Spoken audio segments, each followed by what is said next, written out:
ఈరోజు చాలా విషాదకరమైన రోజు. తెలుగు తొలితరం న్యూస్ రీడర్, తెలుగు తొలి న్యూస్ రీడర్, ప్రముఖ న్యూస్ రీడర్ శ్రీ శాంతి స్వరూప్ గారు పరమపదించిన రోజు. ఎన్నో సంవత్సరాలుగా ఆయన తెలుగు మీడియాకి కానీ మన తెలుగు ప్రసార సాధనాలకు కానీ ఒక ప్రముఖ వ్యక్తిగా, పాపులారిటీ న్యూస్ రీడర్గా ఆయన పేరు పొందిన విషయం మీ అందరికీ తెలుసు.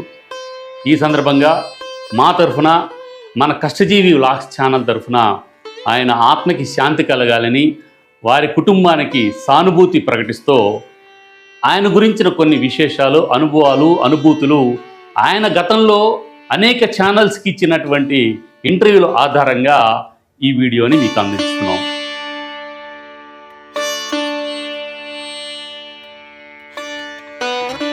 శాంతి స్వరూప్ గారు మీ అందరికీ తెలుసు. 1980స్లో అంటే 1980 దశకం నుంచి 2011లో ఆయన రిటైర్ అయ్యేంత వరకు కూడా తెలుగు దూరదర్శన్కి ఎనలేని సేవలు అందించారు. ఆయన ఎంతో ఇష్టంగా ఈ న్యూస్ రీడింగ్ రంగంలోకి వచ్చి ఒక స్టార్డమ్ తీసుకొచ్చిన, అంటే తెలుగు వార్తలకి ఒక స్టార్డమ్ తీసుకొచ్చిన తొలి న్యూస్ రీడర్ శ్రీ శాంతి స్వరూప్ గారు.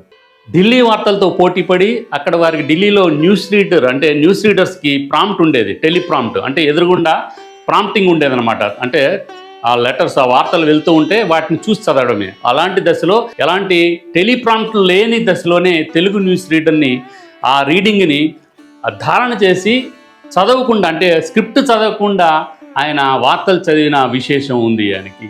అలాగా ఫస్ట్ ఎవరు అన్నట్టు ఆయన మొట్టమొదటిగా ఆయన ధారణ చేసి, అంటే ఈరోజు న్యూస్ ఉంటే ఆ న్యూస్లోని అంశాలన్నీ ధారణ చేసి ఆ మెమరీతోటి స్క్రిప్ట్ చదవకుండా, ఎలాంటి స్క్రిప్ట్ చదవకుండా, అంటే కిందకి ఇలా చూడకుండా ఆ రోజు వార్తలు చదివేవారు. ఆయన వాయిస్ని ఇమిటేట్ చేసేవాళ్ళం. నేను కూడా మిమిక్రీ ఆర్టిస్ట్నే. తోటి మిమిక్రీ ఆర్టిస్టులు కూడా చాలామంది ఆయన వాయిస్ని ఇమిటేట్ చేసేవారు. చాలా అద్భుతమైన ధారణతోటి ఆయన న్యూస్ రీడింగ్ ఉండేది. ఆయనకు ఒక స్టైల్ ఉండేది. నమస్కారం. ఈరోజు వార్తల్లోని ముఖ్యాంశాలు: హైదరాబాద్ పాత బస్తీలో గల టప్పాచెబుత్ర, యాకుత్పుర, అలీషా బండ మొదలైన ప్రాంతాల్లో ఈరోజు నుంచి మరో వారం రోజుల పాటు కర్ఫ్యూ విధిస్తున్నట్లు పోలీసు ఉన్నతాధికారులు ఒక ప్రకటనలో తెలియజేశారు. ఇప్పుడే అందిన వార్తలు ఇంతటితో సమాప్తం. నమస్కారం. ఈ విధంగా ఆయన ఒక స్టైల్ ఉండేది. ఆ స్టైల్ని మేము అప్పట్లో, అంటే వినోదం అందించడం కాబట్టి మిమిక్రీ ప్రధాన ఉద్దేశం, మేము కామెడీగా చెప్పేవాళ్ళం. కాకపోతే ఈ విషయాన్ని కూడా తర్వాత మీడియా ఛానల్స్ వాళ్ళని అడిగితే, అలాగా నా వాయిస్ని మిమిక్రీ చేయడం కూడా నేను సరదాగా సంతోషంగా తీసుకునేవాడిని అని చెప్పేసి చాలా జోవియల్గా తీసుకునేవారు వారు కూడా. శాంతి స్వరూప్ గారు అనేక రవీంద్ర భారతిలో కానీ, త్యాగరాయ గాన సభలో కానీ అనేక ప్రోగ్రామ్స్కి వచ్చి ఆయన ఎదురుగా ఆయన వాయిస్ని ఇమిటేట్ చేసి మిమిక్రీ ఆర్టిస్టుని ఆయన కూడా శబాష్ బాగా చేశారు అని మెచ్చుకోవడం కూడా ఆయనలోని కళాతృష్ణకి, ప్రోత్సాహానికి ఒక నిదర్శనంగా చెప్పవచ్చు.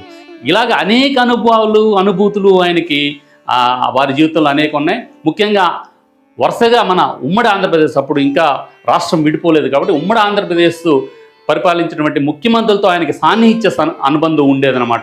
ఓన్లీ వార్తలు చదివేసి వదిలేయడం కాకుండా వారితోటి అనుబంధం, అంటే ఆయన ప్రతిభ ఆధారంగానే అనుబంధం కొనసాగేది.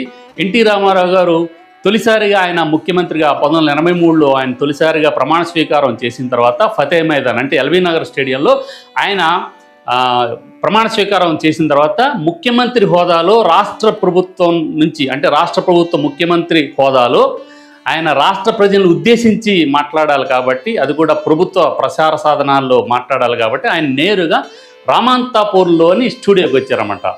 హైదరాబాద్లోని రామంతపూర్లో ఈ దూరదర్శన్ స్టూడియోకి వచ్చారు. అప్పుడు జరిగినటువంటి అనుభవం ఇటీవల మన మీడియా, అంటే మన ఛానల్స్లో ఇంటర్వ్యూల ద్వారా ఆయన మనతో పంచుకున్నారు. ఆయన వచ్చారు, ఎన్టీ రామారావు గారు హైదరాబాద్ దూరదర్శన్ కేంద్రానికి రావడంతో మొత్తం అంతా సిబ్బంది అంతా ఆయన చూడడానికి, ఎన్టీ రామారావు గారు అంటే మామూలుగా అది కదా, మహానటుడు, అద్భుతమైన విజయాలు ఉన్నాయి ఆయనకి. చాలామంది లక్షల్లో కోట్లలో ఇప్పటికీ అభిమానులు ఉన్నారు.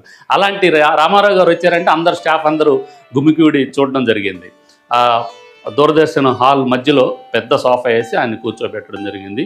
ఆయన ఫ్యాను లేదా అన్నట్ట. అది అప్పటికే సెంట్రల్ ఏసీ స్టూడియో అనమాట. అలాంటి స్టూడియోలో ఫ్యాన్లు ఉండవు గురుగారు అని చెప్పడానికి ధైర్యం ఎవరికి ఉంది చెప్పండి. ఆయన అన్నట్టుగానే ఫ్యాన్ తీసి పెట్టాడు, పెడస్టల్ ఫ్యాన్ తీసుకొచ్చి పెట్టారు. తర్వాత ఎవరు చిన్నగా చెప్పారు, సార్ ఇది సెంట్రల్ ఏసీ స్టూడియో, ఇక్కడ మీ ఇంటర్వ్యూ అంటే మీరు స్పీచ్ ఇస్తుంటే ఫ్యాన్ పెడితే ఆ ఫ్యాన్ సౌండ్ వస్తుంది అంటే ఫ్యాను తీసేయండి అన్నట్ట సెంట్రల్ ఏసీ పెంచడం జరిగింది. సరే, ఆయన స్క్రిప్ట్ ముందు ఎవరో ఇచ్చారో ఆ స్క్రిప్ట్ని చూస్తున్నారనమాట. దాంట్లో తెలుగుదేశం ప్రపంచవ్యాప్తంగా పరిడవిల్లుతుంది అని పదం ఉంది.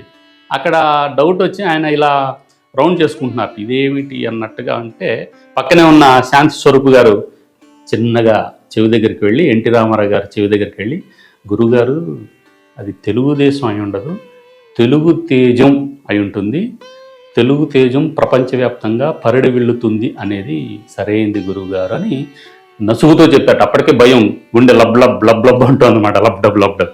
అప్పుడు ఎన్టీ రామారావు గారు శాంతి స్వరూప్ గారి వంక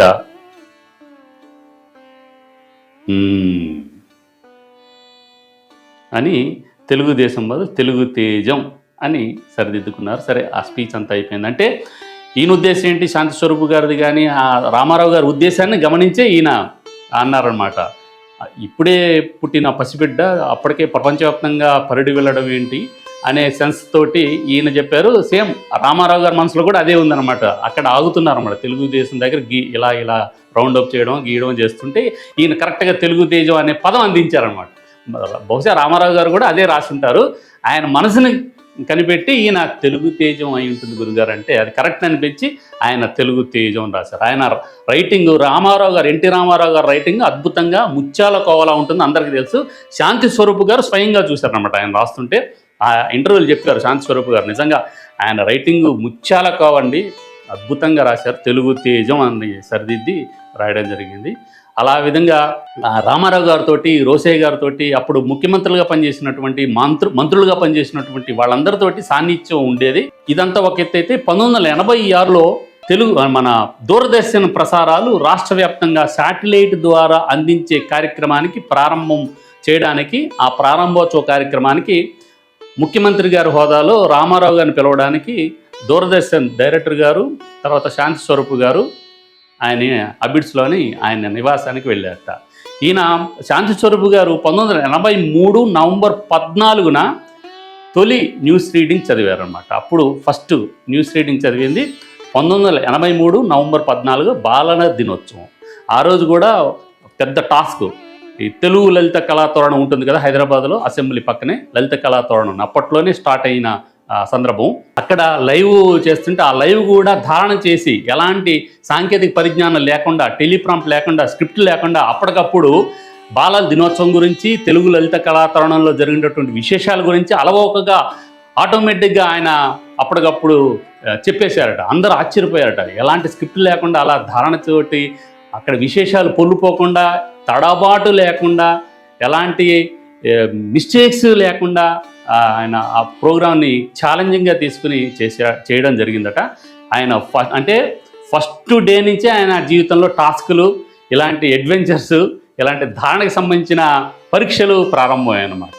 సో ఆ విధంగా ఆయన ఎలాంటి ప్రాంప్ట్ లేకుండా ఆయన అప్పటికప్పుడు, అంటే స్వతహాగా ఆయనలో ఒక రచయిత ఉండడం వల్ల, ఆ విధంగా మిగిలిన వాళ్ళు కూడా సపోర్ట్ ఇవ్వడం వల్ల ఆయన ఆ విధంగా ప్రాంప్టింగ్ లేకుండా చివరి వరకు ఆయన న్యూస్ రీడింగ్ చేశారంటే అద్భుతమైన విషయం.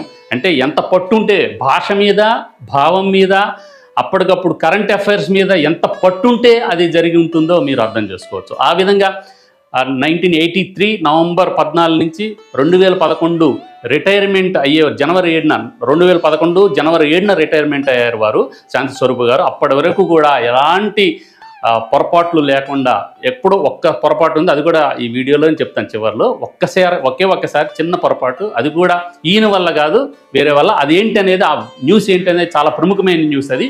ఆ న్యూస్ ఏంటి అనేది చివరిలో చెప్తాను.